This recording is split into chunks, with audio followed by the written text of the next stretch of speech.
médico é eleito pelo Porto, mas não tem nada a ver com o Porto. Portanto, nós hoje também temos listas em que temos gente aqui que não tem nada a ver com o Porto. E este Eduardo Vítor fazia parte da cota do secretário-geral. Pronto. E, portanto, é um homem que não tem nada a ver com o Porto e que, aliás, entra em conflito muitas vezes com o PS do Porto. Primeira Guerra, conforme sabem, a intervenção é quando a Alemanha nos declara guerra. E depois tem, enfim, todo o contexto de violência, motins, estado de sítio, que acaba com a Revolução de 5 de dezembro, em que Sidónio Pais sobe ao poder, instaurando uma ditadura. Aliás, é uma antecipação do 28 de maio. Ora bem, as questões centrais nesta altura, o que é que os socialistas discutem? É a vida, é o custo de vida, é a inflação, uma coisa que nós agora não sabemos o que é, né? Portanto, as coisas faltam, os bens faltam, estão mais caros, são as questões do próprio trabalho, o horário, a higiene das fábricas, as habitações, enfim, é isto que o Manuel José da Silva pede na Assembleia. E reparem, mas isto é importante, porquê? Porque o PS não sabe que posição é que há de ter. Há de estar com os operários, que cada vez aderem mais ao movimento anarquista? Ou deve ter uma posição respeitável? Aliás, essa é... O Manuel José da Silva procura a respeitabilidade operária. E, portanto, ele é muitas vezes ambíguo. Ou seja, os trabalhadores têm razão, mas ao mesmo tempo cuidado com as greves a mais, cuidado com as revoltas, portanto, nas ruas, porque tudo isto prejudica. Ora bem, mas não é isso que os operários querem de facto ouvir, porque isso já o Partido Republicano lhes diz. E, portanto, eles não sabem encontrar muito bem o tom. Outro tema será a Primeira Guerra Mundial. Eu devo dizer que Manuel José da Silva e o Congresso do PS dizem que Portugal só deve entrar na guerra se a Inglaterra quiser, porque é a nossa mais antiga, digamos, aliada, mas a posição do PS Porto é diferente. Aqui está, como o Paulo Jorge diz, o PS do Porto foi sempre muito distinto. O PS do Porto acha que a guerra é um exemplo do que o capitalismo leva. Ou seja, aquela guerra surge pela, portanto, concorrência, portanto, capitalista, pelo recurso às armas. E os operários não deviam estar nela, deviam lutar contra ela.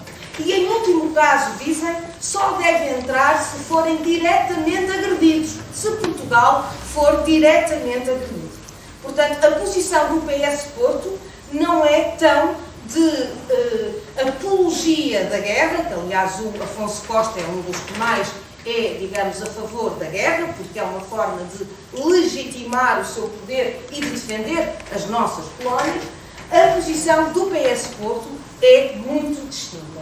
Também é muito distinta a ideia de será que os socialistas devem participar num governo da República, no caso de serem chamados, porque pôs a hipótese de Costa Júnior, que era médico, ir para o governo. Bem, ele queria ir. E o PS, a nível nacional, leia-se, Lisboa, diz que sim. O PS do Porto diz que não. É o único que diz que não. E é incrível, o PS Porto diz não, nós não colaboramos com governos burgueses. Reparem que, portanto, continuamos aqui nesta dúvida. Depois passamos, eu já estou quase a acabar, para o último contexto histórico, que são os terríveis 7 anos da segunda fase da República. A monarquia é derrotada. Em 1919, até parece que o PS tem um momento alto. Nas eleições temos 7 deputados, 2 pelo Porto, mais uma vez Manuel José da Silva. Ladislau Batalha, que é aquele senhor que está ali, que merece um estudo também, é posto aqui também por Lisboa. Ele não é do Porto, Manuel José da Silva é que é. É a altura em que o ON se transforma na CGT, a grande Confederação Geral do Trabalho Anarquista, o anarco-sindicalismo, triunfou e terá o mais importante jornal operário, a Batalha, mas é um período, conforme vocês sabem, de uma instabilidade. Nós tivemos em 11 anos, em 7 anos, 11 governos. Alguns duraram dias. Portanto, a instabilidade é muito grande.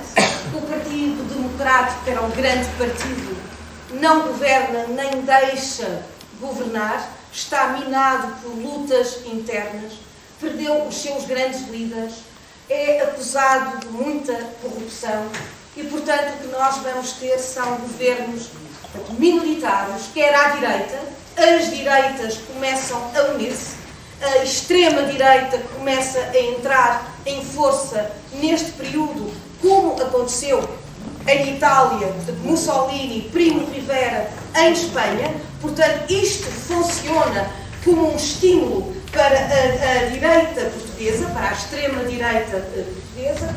As esquerdas tentam se unir, mas muitas vezes as lutas internas acabam por criar uma fragilidade muito grande. As greves continuam e, a dada altura, a agitação operária e a violência nas ruas é já inorgânica.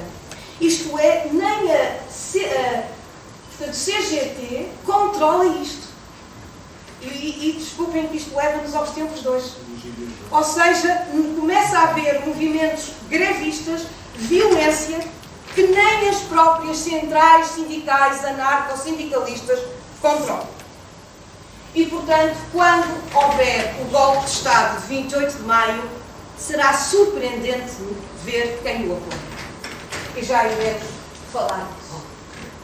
Quanto às questões centrais que o PS tem nesse momento, mais uma vez e agora a sério, é a participação em governos republicanos. Nós tivemos alguns socialistas que participaram muito brevemente em alguns governos da República, Augusto Dias da Silva, Ramada Couto, Costa Júnior, como ministros do Trabalho, deixaram uma marca muito importante. Augusto Dias da Silva é responsável pela lei das 8 horas, porque ela depois não era, de facto, digamos, aplicada, mas houve algumas reformas importantes que estes ministros fizeram, mas mesmo assim o partido não está de acordo que eles estejam lá. Reparem que isto é também isto que vai minando e enfraquecendo o próprio partido. Isto é, quando se fala de Hélio Dias da Silva e para o governo, o Conselho Central divide-se. 4 de Lisboa dizem que sim, 2 do Porto votam contra. E, exatamente, o Porto acha que nós não devemos ter ministros que colaboram com governos que, no fundo, têm uma política económica que oprime os operários. E, no Parlamento, há mesmo uma tensão entre o ministro, que era do PS, e Manuel José da Silva, que lhe diz: cuidado, porque eu estou aqui, mas eu não tenho nada a ver, portanto consigo. E comigo está a maioria dos trabalhadores e do meu partido, sobretudo a Norte. Diz-lhe eu. Reparem, isto em pleno, portanto, Parlamento. E, portanto, esta tensão existe dentro do próprio partido. E também a agitação operária e a violência nas ruas. Ou seja, de que lado é que nós devemos estar? Bem, Manuel José da Silva diz: nós percebemos a situação em que os operários estão. Eles vivem numa grande miséria. A polícia reprime, mas nós condenamos os atos de terrorismo e de violência. Não é isto que os operários querem ouvir. O Partido Socialista já fala para muitos povos. E por isso, em 22, já não elege. Vai fazendo congressos atrás de congressos. Elege depois Ramada Couto, ali já está muito velhinho, como líder. Ramada Couto ainda consegue negociar que entrem 2 elementos do PS nas listas da República. Ramada Couto entra pelo Porto, mas de facto, rapidamente vem o golpe de Estado. Este texto é muito denso, já só faltam 2. Eu só vos quero dizer, e deixo isto um bocadinho para o Eduardo Vítor, Porque esta situação no fim da Primeira República é muito estranha. O Partido Democrático, que o Ramada Couto vai dizer que é uma enorme massa acéfala, não consegue dar respostas à República. Opta por um centrismo que não é nada. As esquerdas tentam se unir, mas não conseguem. Até quando têm dois governos de homens mais à esquerda, que é o caso de Álvaro Castro e sobretudo de José Domingos dos Santos, que fazem reformas importantes a nível dos impostos, a nível de justiça, e mesmo assim têm os operários contra eles, o Partido Democrático contra eles.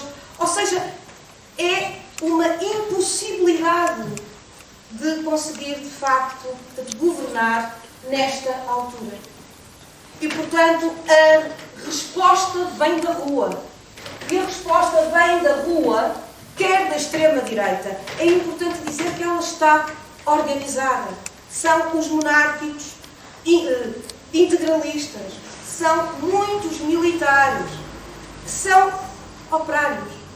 Era aquilo que eu dizia. São muitos trabalhadores que querem ordem.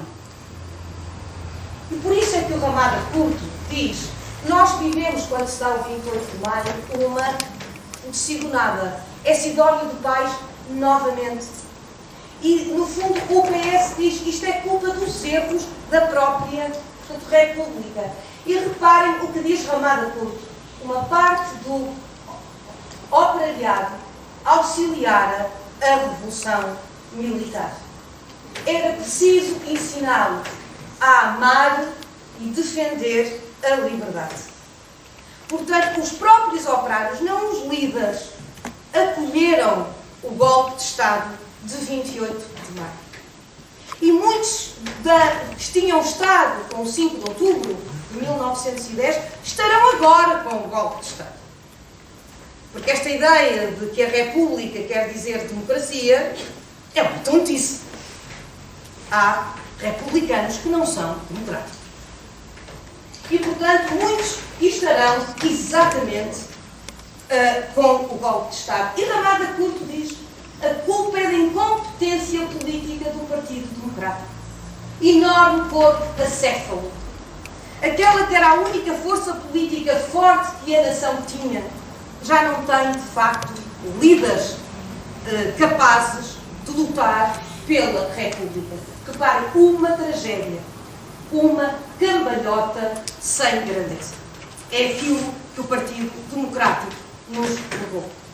E, portanto, em 1931, Ramada Couto ainda tenta que a aliança, de formar uma aliança entre a República e o Partido Socialista, tem a ilusão de que o novo regime irá fazer algumas eleições.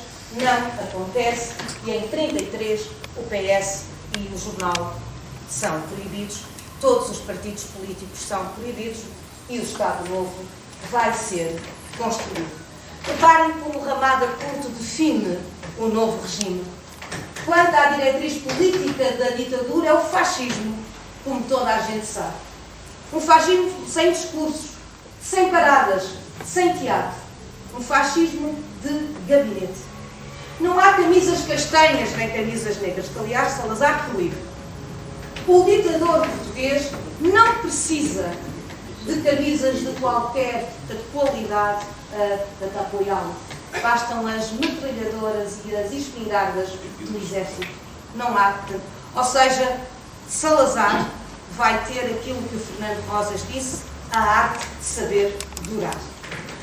E a ditadura vai durar até ao 25 de abril de 1974, que para o ano fará 50 anos, e o PS extingue-se em 33, mas em 73, um conjunto de homens e mulheres na Alemanha, depois de terem feito uma luta heroica contra a ditadura durante o regime fascista, em 1973 fundam o nosso partido, que este ano faz 50 anos, e que, com todos os erros, perdoam-me dizer isto, eu acho que nós fomos fundamentais para a construção do Estado democrático e para aquilo que de melhor durante estas décadas a democracia criou. Existem problemas e sobre esses problemas penso que o Virgílio e o Eduardo irão falar, mas sobretudo permitam-me acabar dizendo: a história não se repete, mas às vezes parece. E os últimos anos da República, os anos 20 e os anos 30, deviam-nos ensinar alguma coisa, porque os fascistas voltam, às vezes não com botas cartadas, mas em pezinhos de lã. Muito obrigada.